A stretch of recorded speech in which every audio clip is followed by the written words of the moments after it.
그 에스겔 1장 4절에서 28절에서 말하는 내 생물의 형상은 무엇을 말하는 것인가요? 에스겔 1장에 나와 있는 거 복잡하게 돼 있죠. 도대체 뭐가 뭔지 잘 모르겠습니다. 그렇죠? 그 에스겔 1장에 엄청난 모습이 나와 있는데 이 모습을 이제 읽으려면 시간 걸리니까 일단 읽지는 말고 이제 이렇게 돼 있습니다. 이렇게 이해하면 돼요. 이렇게 에스겔 1장을 읽으면 이렇게 돼 있습니다. 여기 이제 보좌가 있고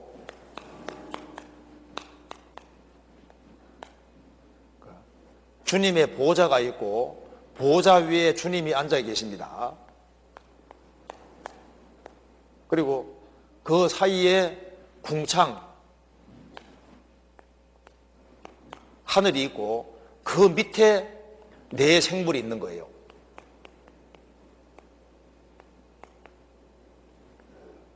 그러니까 이제 네 생물은 저 궁창 저 아래에 있는 겁니다. 그리고 이제 그 밑에 세상이 이렇게 있습니다.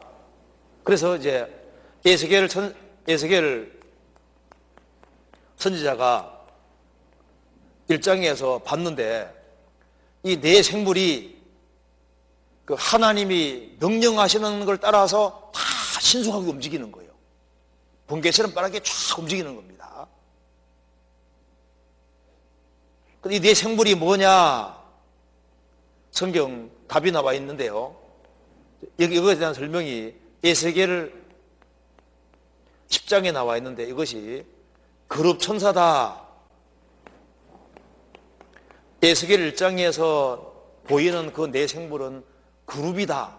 그룹 천사라고 설명을 하고 있는 겁니다. 성경 찾아봅시다. 에스겔 10장 보시겠습니다. 에스겔 10장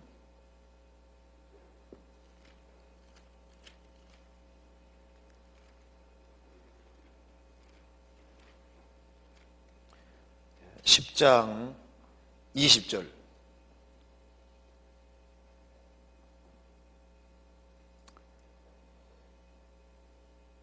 그것은 내가 그발강 가에서 본 바 이스라엘 하나님의 어디입니까?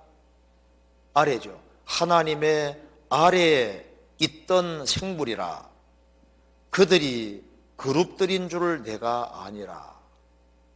그죠? 그러니까 하나님의 보좌가 있고 그 보좌 밑에 궁창 하늘이 있고 그 하늘 저 밑에서 네 생물이 있었는데 번개같이 빠르게 움직이는 네 생물이 있었는데 그게 뭐냐? 그룹 천사들이었다. 그래서 에스겔 1장에 나와 있는 것은 뭐라고요? 그룹 천사 모습이다. 그룹 천사. 그죠? 그런데 이 그룹 천사가 네 모습을 하고 있었습니다. 그렇죠? 네 모습. 자, 에스겔 1장 보시겠습니다.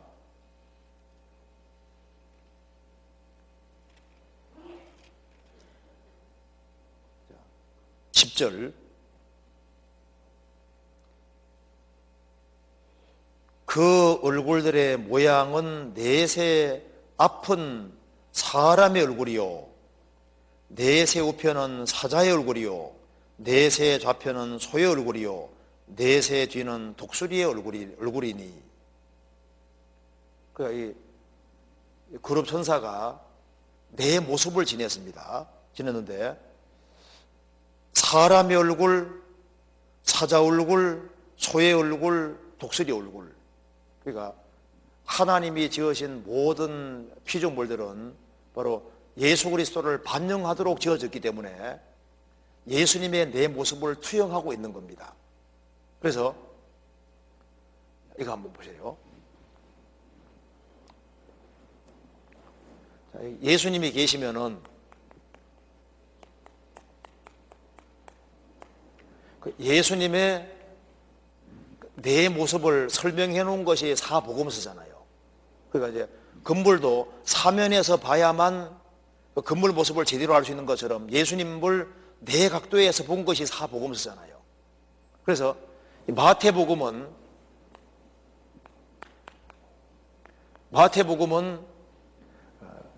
예수님이 이스라엘 민족이 기다리고 기다리던 그 메시아라는 것을 증거하는 것이 목적이니까 아브라함과 다윗 자손 예수 그리스도의 세계라 하면서 예수님은 유대인들이 기다리고 기다리던 바로 그 메시아로서 유대인의 왕으로 나신 이가 어디 계시뇨? 예수님은 유대인의 왕으로 오셨고 십자가 달릴 때도 유대인의 왕 예수라고 제표가 붙어 있잖아요. 그러니까 마태복음은 왕이신 그리스도를 증거하는 것이 목적이니까 사복음서 중에서 마태복음 읽으면 제일 무섭잖아요. 왕 앞에 있는 모습하고 똑같은 거예요. 그래서 왕이신 그리스도. 그래서 이 마태복음을 사자복음이다 이렇게 사자복음. 사자 무섭잖아요. 그 다음에 마가복음은 예수님이 여호와의 종으로 오신 것을 증거하는 것이 목적이니까 종은 족보가 없잖아요. 그러니까 마가복음에는 족보가 없습니다. 예수님은 여호와의 종으로 오셔서 곧 즉시 일만 하다가 가는 곳으로 나옵니다. 종이니까. 그래서 마가복음을 소의 복음이라고 하는데요. 소는 묵묵히 순종하잖아요. 예수님은 여호와의 종으로 오셔서 끝까지 순종하는 삶을 살다가 가신 것을 설명하는 거예요. 종으로 오셨다. 그리고 이제 누가복음은 예수님이 사람이라는 걸 증거하는 게 목적이기 때문에 누가복음 3장에 예수님에 대한 족보를 말하면서 어디까지 가냐면은 족보가 어디까지 가냐면은 쫙 올라가서 아담까지 갑니다. 첫사람 아담은 범죄함으로 실패해서 이제 여자의 후손으로 오시는 예수님. 그러니까 이제 누가복음은 마리아 족보입니다. 사람들이 아는 대로는 헬리 사람이 아는 대로는 요셉의 자손이니 그 이상은 헬리가 마리아 아버지거든요.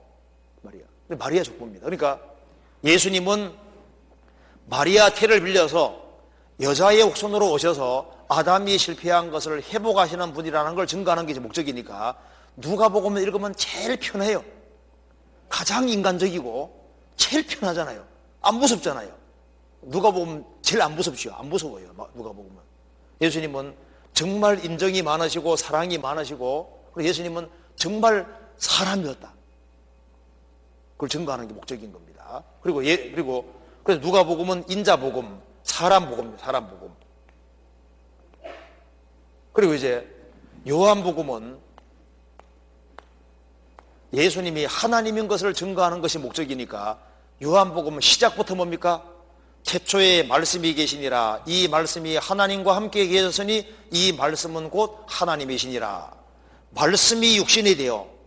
그러니까 요한복음은 처음부터 예수님은 하나님이시고 그 과정에서 전부 다 하나님이시고 제일 마지막에도 뭐라고 고백되어 있습니까?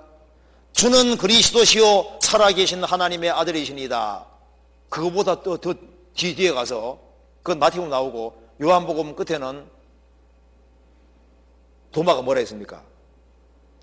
나의 주시며 나의 하나님이시니이다. 너는 나를 본고로 믿느냐? 보지 못하고 믿는 자는 복되도다 하시니라. 요한복음은 예수님이 하나님인 걸 증거하는 것이 목적이니까 독수리입니다. 하늘에 나는 독수리, 신성을 가리키는. 그러니까 예수님을 네 각도에서 이렇게 묘사하고 사복음서도 예수님을 반영하고 있는 것처럼 성경 전체도 예수님을 반영하고 있고 모든 피조물도 하나님을 반영하고 있는데 심지어 예수님께서 지으신 것이 천사들인데요. 성경 골로새서 1장 보시면은 천사 세계를 누가 만드셨느냐? 예수님이 만드셨다고 되어 있잖아요. 예수님이 천사 세계를 만드셨으니까 그룹 천사도 예수님이 만드셨는데 그룹 천사도 내 모습을 딱 가지고 있잖아요. 그러니까 그룹 천사도 예수님을 반영하고 있다. 반영. 예수님을 그대로 드러내고 있으니까 여기도 에스겔 1장 10절에서도 그룹 천사의 모습이 한쪽은 사람 얼굴, 한쪽은 사자 얼굴, 하나는 소 얼굴, 하나는 독수리 얼굴. 그래서 특별히 천사들 중에서 거룩 천사들, 하나님 가까이 섬기는 천사들입니다. 그런데 하나님을 더 가까이 섬기는 천사가 섬겨보면 서랍천사. 서랍천사들, 그러니까 서랍과 거룩천사 둘 다 하나님 가까이 아는데 보면 아마 서랍천사가 더 가까이 있는 것 같아요. 찾아봅시다. 이사야 6장 1절입니다.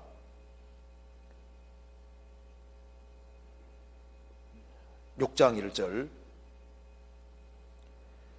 우시야 왕의 죽던 해에 내가 본즉 주께서 높이 들린 보좌에 앉으셨는데 그 옷자락은 성전에 가득하였고 서랍들은 모셔섰는데 각기 6날개가 있어 그 둘로는 그 얼굴을 가리었고 그 둘로는 발을 가리었고 그 둘로는 날며 서로 창화하여 가로되 거룩하다 거룩하다 거룩하다 만군의 여호와여 그 영광이 온 땅에 충만하도다.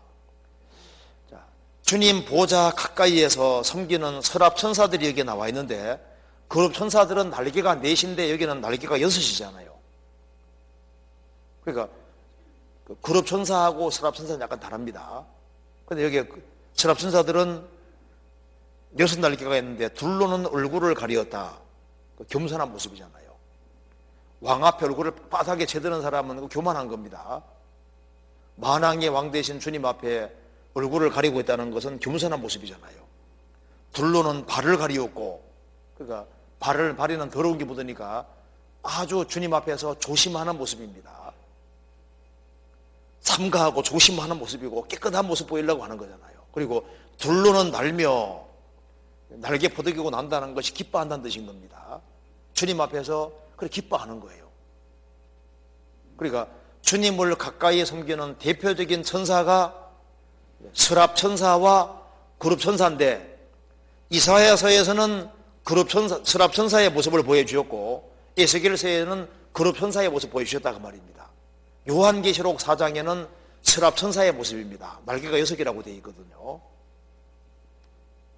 이제 우리가 잠시 후에 주님 오시는 그 날 천국에 들어가게 되면 다 보게 될 천사들입니다. 천사 맞나요? 안 보고 싶어요? 본다니까요. 성경에서 봅니다. 시브리서 12장 보세요.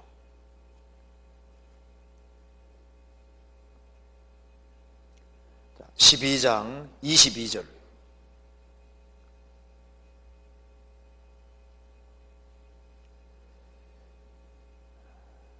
자, 22절부터 24절까지 같이 읽어보겠습니다.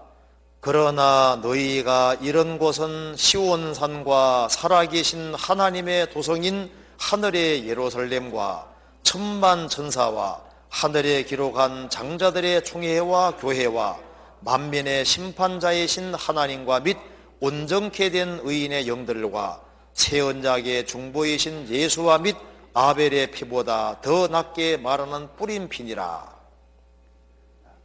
우리가 갈 곳을 여기에 말하고 있습니다. 너희가 이런 곳은 시온산과 살아계신 하나님의 도성인 하늘의 예루살렘과, 자, 살아계신 하나님 살아계십니다. 살아계신 하나님의 도성인 하늘 예루살렘과 천성입니다. 천성. 우리는 천성에 살게 될 것이다. 그리고 천만 천사가 있는 바로 그곳이라는 겁니다. 그러니까 거룩 천사들이 있고 서랍 천사들이 있고 미카엘 천사가 있고 가브리엘 천사가 있는 천사 세계들이 있는 그 세계에 우리가 살게 되고, 하늘에 기록한 장자들의 총회와 교회와, 여기까지가 신약시대에 구원받은 사람입니다. 하늘에 기록한 장자들의 총회인 교회입니다. 이게 와가 카인데 히브리 헬라말로 하늘에 기록한 장자들의 총회인 교회입니다. 그러니까 하늘에 기록한 장자들의 총회가 신약시대에 구원받은 사람 교회 말하는 겁니다. 이게 원문에도 붙어 있습니다. 하늘에 기록한 장자들의 총회와 교회, 그러니까 총회인 교회를 말하는 거예요. 신약시대에 구원받은 사람들을. 그리고 만민의 심판자이신 하나님과 및 온전케 된 의인의 영들과, 온전케 된 의인의 영들은 구약시대에 구원받은 사람 말하는 겁니다. 구약시대 때는 오실 그리스도를 바라고 짐승을 죽였는데 예수님이 십자가에서 죄값 지불하지 아니하면 다 부숴놔 버리는 거예요. 예수님이 죄값을 다 지불하심으로 온전케 된 겁니다. 그러니까 온전케 된 의인의 영들과 구약시대에 구원받은 사람들, 그러니까 신약시대에 구원받은 사람들, 구약시대에 구원받은 모든 사람들이 저 위에서 서게 되는 거예요. 그리고 새 언약의 중보이신 예수와 예수님이 계신 바로 그곳, 그리고 아벨의 피보다 더 낫게 말하는 뿌린 피니라. 아벨의 피는 뭐라고 했습니까? 원수 갚아달라고 호소했잖아요. 아벨의 피가 호소한다고 했습니다. 하나님, 나는 억울하게 죽었습니다. 이 원수를 갚아주세요. 그렇게 말하는 피인데, 예수님 피는 더 낫게 말하고 있는 피다. 하나님, 내가 저들의 죄값을 다 지불했습니다. 이 피를 보십시오. 내가 이 피로 저들의 죄를 영원히 처리했습니다. 라고 말해주는 그 피가 있는 그곳에 서게 된다, 그 말입니다. 저 위에 가면은 어마어마한 천사 세계를 만나게 될 것을 말하고 있는 겁니다.